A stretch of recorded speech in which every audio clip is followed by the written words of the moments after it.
strict moral and ethical norms of the Soviet period, strict censorship, concerning the appearance of prototypes of average citizens, goes against the way the female half-naked images of various monuments look. More often than not, they symbolize victory in various battles. These monuments are either placed directly on the bones, or there is another connection with mass casualties.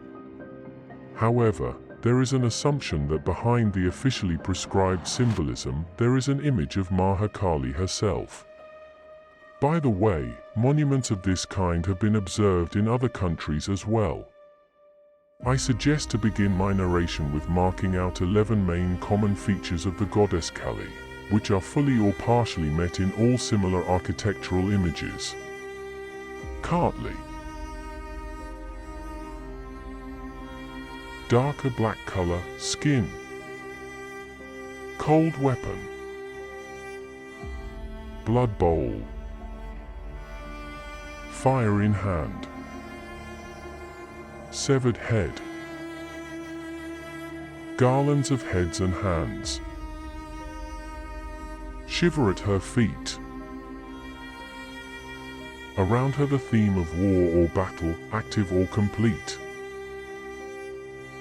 Explicit breasts, open mouth. Often such a figure is complemented by the image of the tomb of an unknown soldier or fallen warrior, who is a prototype of Shiva, who fell to the ground before his goddess to stop the warlike fervor of the Black Mother.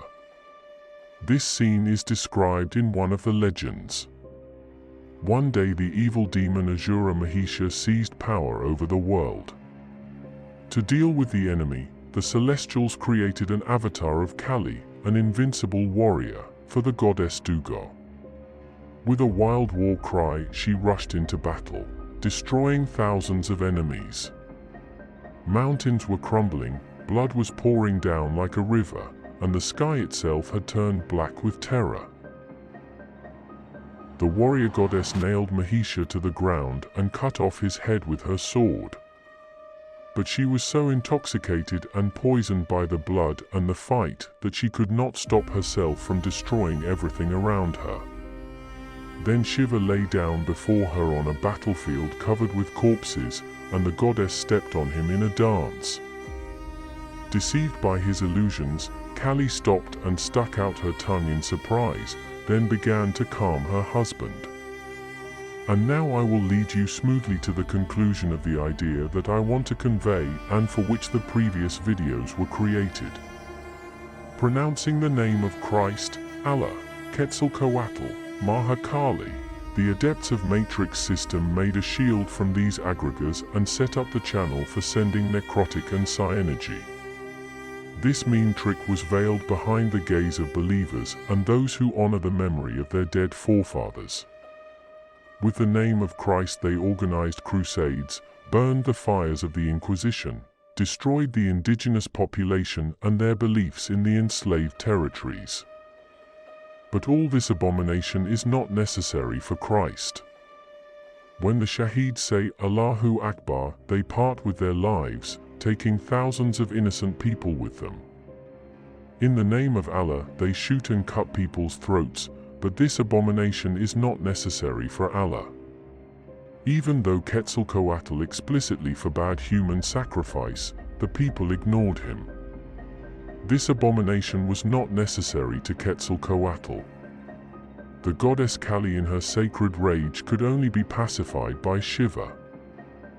Then why, for centuries, has this fierce spirit tried to be awakened by the Indian thugs and outlaws of the Thargas, who have devoted themselves to her service? And why now, in the images of a woman liberator or motherland, in numerous places on the planet, are multiple features of the goddess Mahakali prescribed?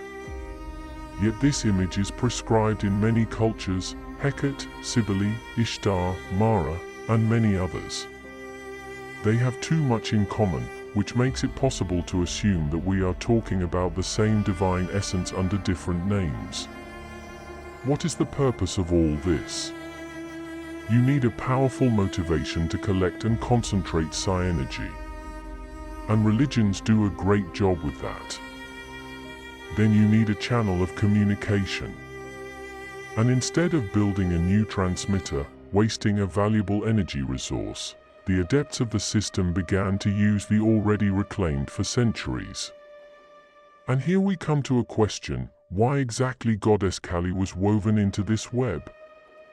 The answer will be found in the epics of Shiva and Shakti. After the episode when Shiva fell to the ground at the feet of enraged Kali to stop her destructive spirit, Shakti took an oath from her husband that he would never do that again. However, it was time for another massive battle, and the world was once again on the brink of destruction. Mahakali was destroying everything around her. Then Shiva appeared before her in his childish avatar. The child was frightened, crying and calling for his mother. Shiva's childish tears curbed Kali's wrath. One can have the fiercest power in the universe, but give in to feeling. So it prevails. That is love. And there is no love more powerful than a mother's love for her child, and a child's love for her mother. The adepts of the system have taken the most fierce, uncontrollable power of the goddess Kali and combined it with the strongest feeling, motherly love. How do you get out of this destructive bond? Now this is used in organizing systems of gathering and transmitting hava, strengthening the quality of the signal with necrotic emanations. When analyzing such complexes, one involuntarily comes to the conclusion that mass deaths definitely cannot be regarded as a spontaneous coincidence of circumstances. It is a kind of cult of sacrifice, where such reaping is done for the sake of death, anguish, suffering. And all of this takes on a monstrous, systemic appearance.